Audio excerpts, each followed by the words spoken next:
Mes salutations à toi qui regardes, mes salutations à toi mon frère, mes salutations à toi ma sœur, c'est ton frère Yende, donc l'un des disciples de Zulasan.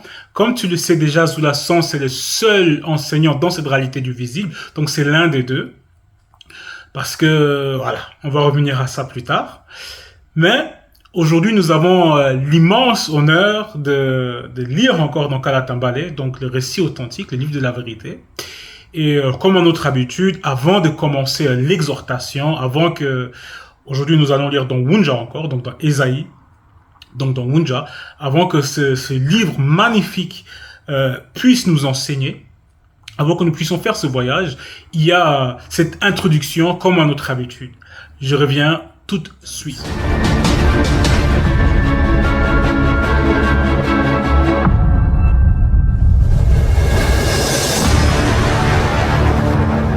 Donc, je suis de retour. Et comme tu as pu voir, il y a Kalatambale. Donc, si tu veux avancer spirituellement, n'hésite pas à te procurer déjà Kalatambale, Bible, et les autres rouleaux qui font partir du livre de la vérité. Donc, comme je l'ai dit à chaque fois, sans erreur, sans contradiction, contrairement au grimoire dans des autres croyances, donc dans les religions, qui vient pas du spirituel, mais qui vient directement du monde occulte. Donc, procurez-vous Bible si tu veux, voilà, continuer sur ta marche. C'est important. Aujourd'hui, nous allons lire, comme je venais de le dire au départ, avant l'introduction, dans le livre de Wunja, donc Ésaïe. C'est le livre de la prise de contact à la vision du futur. Parce que Wunja, l'Ésaïe, donc Ésaïe, c'était pas n'importe qui, c'était un prophète majeur. Donc il avait de la vision, inspiré directement par le Mundi. Donc il était connecté. C'était pas, on va dire, quelqu'un qui va sortir un Dieu m'a dit, Dieu m'a mis dans le cœur. Non, il avait véritablement des visions. Il était connecté. Et pour ça, nous allons lire à la page 502. Et le titre, c'est quoi? C'est le retour des exilés graciés. Le retour des exilés graciés. C'est un phénomène qu'on voit aussi actuellement. Parce qu'il y a beaucoup à travers le monde, comme vous pouvez le constater. Donc, il devient de plus en plus des personnes, des Noirs, donc des gens de la race originelle, qui ont commencé à suivre le message. Et le message ne fait que se propager. Peu importe de ce que vous pouvez entendre, le message est en marche. Donc, soyez connectés. Ne vous laissez pas distraire. Ne cherchez même pas à écouter les détracteurs. Parce que le message est en train de se propager, que ce soit sur le continent bien-aimé, comme vous pouvez le constater, en Tanzanie, en Occident, un peu partout. Il y a de plus en plus de personnes qui ont reçu cette grâce-là. Et c'est comme le titre l'indique, le retour des exilés graciés. Parce que là, toi qui écoutes, toi qui es déjà dans la bergerie, toi qui es mon frère, toi qui es ma sœur, non seulement des races, mais aussi par rapport à la foi, par rapport à la vérité, nous avons reçu une grâce immense et nous sommes sur le chemin vers le retour, vers la source. Et actuellement, dans cette réalité du visible, la source, c'est Zulasan. Donc, nous allons commencer au chapitre 14, au verset 1, il est dit « Car le verbe de Loba aura compassion des non-initiés, de ceux des Tindi. » Donc Tindi, c'est celui qu'on va nommer dans vos Bibles, on va dire actuel et classique, donc rempli d'erreurs. Un coup, le Dieu d'Israël, il est jaloux, un autre, il peut pas être jaloux, donc à un moment donné, il se repose, à un autre moment donné, on dit qu'il peut pas se reposer. Donc dans ces Bibles-là, dans ces grimoires-là, on va nommer Tindi Jacob, Yakuba, donc fils d'Isaac. Il choisira et pardonnera aux non-initiés de Tomoine Bila. Et il les rétablira. Et c'est ce qu'on est en train de voir. Le pardon est immense. Parce qu'on nous a sorti, en tout cas toi qui prends plaisir au message, on t'a sorti des liens avec JC qui n'a jamais existé et dans d'autres formes de croyances. On t'a pardonné déjà et on t'a rétabli. Les blancs et les sans-mêlés qui auront reçu la grâce se joindront à eux et ils s'uniront à la maison des Tindi. Donc, nous vivons une époque, une période extraordinaire et c'est pas comme ces grimoires où le faux Dieu d'Israël, où les JC, il est bien sûr la spiritualité est une question de race, c'est clair. Mais si vous regardez bien, si vous observez bien dans les Bibles actuelles et classiques, mais Jésus, il est raciste. Le Dieu d'Israël, il est raciste. Parce qu'il n'y a pas de pardon pour les autres par rapport à ce que votre faux Christ il a dit. Parce que dans Matthieu 15, 24, il fait comprendre qu'il est uniquement venu pour les brebis de la maison d'Israël. Il n'est pas venu pour toi les Noirs. Il n'est pas venu pour toi les Chinois, les Français. Il n'est pas venu pour toi l'Anglais, le Brésilien, le Métis. Il n'est pas venu pour toi. Il dit clairement dans Matthieu 15, 24 qu'il est uniquement venu pour les brebis d'Israël. Il est uniquement venu pour, on va dire, ceux qu'on va nommer, voilà, les Juifs en Palestine. Il est uniquement venu pour eux. Ce sont ses propres paroles. Maintenant, vous allez dire, oui, mais un tel, il a dit, non, non, non, non, non. Jésus, il a dit, il est uniquement venu pour les brebis d'Israël. Il n'est pas venu pour toi. Toi qui m'écoutes. Donc, c'est ça la différence entre la vérité et le mensonge. Parce que dans la vérité, même si la spiritualité est une question des races, mais il y a la justice. Parce que actuellement, vous pouvez le constater, il y a des blancs qui sont justes. Il y a des sans-mêlés qui sont justes. Et JC, donc Jésus, il dit même dans Matthieu 5, 18, qu'aucun iota, donc rien ne sera changé aux paroles inscrites dans ce livre soi-disant saint. Donc les changements d'avis de Yahvé, quand il envoie, on va dire, les Israélites tuer les mondianites, etc., quand il dit gardez les filles pour vous, etc., tous les sacrifices d'animaux, les sacrifices humains, des Jephthé, tout ça là, toutes ces abominations, mais c'est dans votre Bible. Mais dans la vérité, c'est pas pareil. Dans la vérité, il y a la justice. Et je vais relire. Les blancs et les sans-mêlés qui auront reçu la grâce se joindront à eux et ils s'uniront à la maison des Tindi. Ils s'uniront à la maison des Tindi. Et actuellement, nous sommes dans cette époque, dans les écrits, dans la vérité, parce qu'il y a le deuxième qui est parmi nous. Parce que certes, à la venue de Jokisabe, il est uniquement venu pour le peuple originel, on va dire ça comme ça. Mais comme on va dire lui les messages, comme lui le deuxième, lui et Tété, ils sont indivisibles, mais il savait que le deuxième allait venir pour ceux des autres peuples, donc les blancs et les sans-mêlés, qui sont juste à cette époque précise. Et pour ça, nous allons lire dans l'évangile caché de Koudoumane, à la page 700. Le titre ici, c'est le deuxième annoncé par Jokisabe. Donc Jokisabe, qui est le vrai Christ, qui a réellement existé, en tout cas dans cette réalité du visible, bien avant Jésus, bien avant Dionysos, Osiris et d'autres faux Christ. Mais l'original, donc le vrai Christ, c'est Jokisabe, qui a vécu en Afrique ancestrale. Même si j'ai dit Afrique, c'est déjà une anomalie, mais pour que vous puissiez comprendre. Donc, à Wassé, sur le continent bien-aimé. Et ici, il a été annoncé par le premier, donc Jokisabe. Et au verset 45, il est dit « Et quand le deuxième sera venu à son époque, il convaincra plusieurs non-initiés, blancs et sans-mêlés, en ce qui concerne les péchés, la justice et le jugement. » Donc beaucoup de non-initiés, donc beaucoup de noirs, ont vu que ce que Zoulasan, il nous transmet comme message, c'est la vérité, c'est la justice, c'est ça le péché.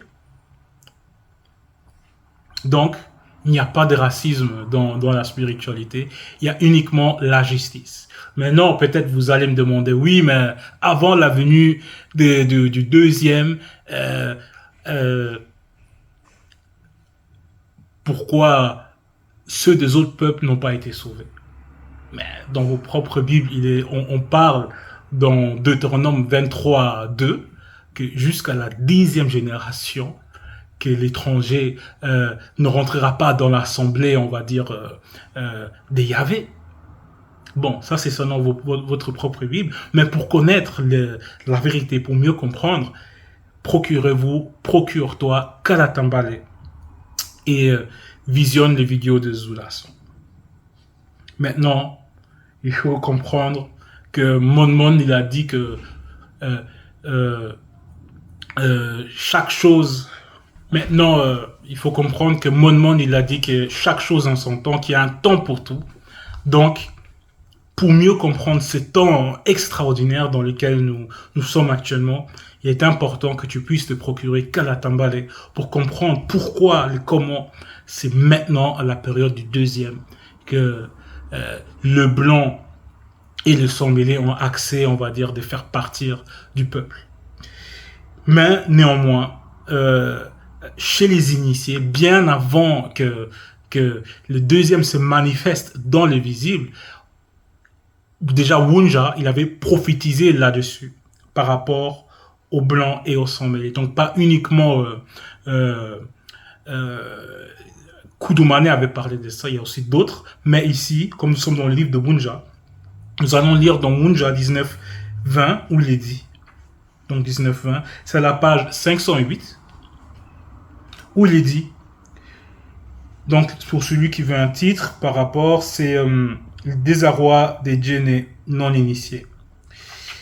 Et ici, au verset 20, il est dit: ils serviront des signes et des témoignages dans les territoires des djinns. Les non-initiés des djinns, qui ayant été visités secrètement dans leur esprit par la parole libératrice, crieront à Loba à cause des démons religieux et des guerriers de haut rang, et l'oppression et du mensonge des blancs et des sangs mêlés. Et par la manifestation de sa grâce, Loba leur enverra un grand sauveur, avant les vieilles statues de pyramides et la mauvaise représentation de la démon sphinx du territoire de Djenné. Donc Djenné ici, si vous avez compris, c'est l'Égypte actuelle. Mais l'Égypte n'était pas comme vous le voyez là, quand on parlait de Djenné, bien sûr. Ainsi qu'un grand défenseur après les vieilles statues de la pyramide et la mauvaise représentation de la demande sphinx du territoire de Djenné pour les délivrer. Et nous sommes actuellement à la période de ce grand défenseur, donc Zulason, qui défend le peuple, qui défend celui qui est juste, qui défend celui qui prend plaisir à la vérité, à travers les messages, à l'heure actuelle. Donc, c'est une période extraordinaire, comme je le disais déjà au départ. Parce qu'il y a le mystère des deux. Il n'y a pas uniquement un sauveur, donc un Christ. Il y a les témoignages de deux, il y a le mystère de deux. Et même dans vos propres Bibles actuelles et classiques, quand vous lisez par exemple dans Daniel 7:13, vous pouvez lire même avant, mais dans Daniel 7:13, on parle du deuxième. Et aussi dans d'autres livres, hein, dans le livre d'Enoch, etc. Donc dans Enoch 45, on parle du deuxième. Et si vous dites que voilà, Enoch c'est un livre apocryphe, mais votre propre JC, il parle d'Enoch, il parle de son livre. Mais bon, nous allons retourner à la page 502. 502, et nous allons relire les versets. Car le verbe de Loba aura compassion des non-initiés de ceux de Tindi. Il choisira et pardonnera aux non-initiés des Tombouan de Bila. Et il rétablira les blancs et les sangs mêlés qui auront reçu la grâce et séjourneront à eux et s'ignoreront à la maison des Tindi. C'est pourquoi dans Wunja 54:3, il est dit: prêtez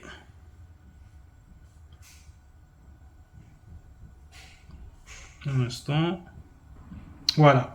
Dans Wunja 54:3, il est dit que les blancs et ou le sang mêlé qui s'attachent au verbe de Loba à la période visible du deuxième ne disent pas le verbe de Loba, mais sépara du peuple noir élu. Donc, il y a un temps pour tout. Avant les blancs et les sangs mêlés n'ont pas été aptes, n'ont pas été capables de, de, de, de, de, de pénétrer, on va dire, ce mystère, de recevoir, on va dire, cette grâce-là. Mais actuellement, nous sommes à la période du deuxième. Et il y a beaucoup de blancs qui vont, beaucoup de sangs mêlés aussi, qui vont manifester cette justice-là. Maintenant, peut-être, vous allez vous poser la question, mais est-ce que tout le blanc, est-ce que tout le sang mêlé avant la venue du deuxième ont été injustes? Pour ça, il faut attendre déjà les livres mystérieux et les vidéos de Zulason. Et bien sûr, vous procurez Kalatambalé pour mieux comprendre. Parce qu'on parle de leur comportement dans les livres de la vérité.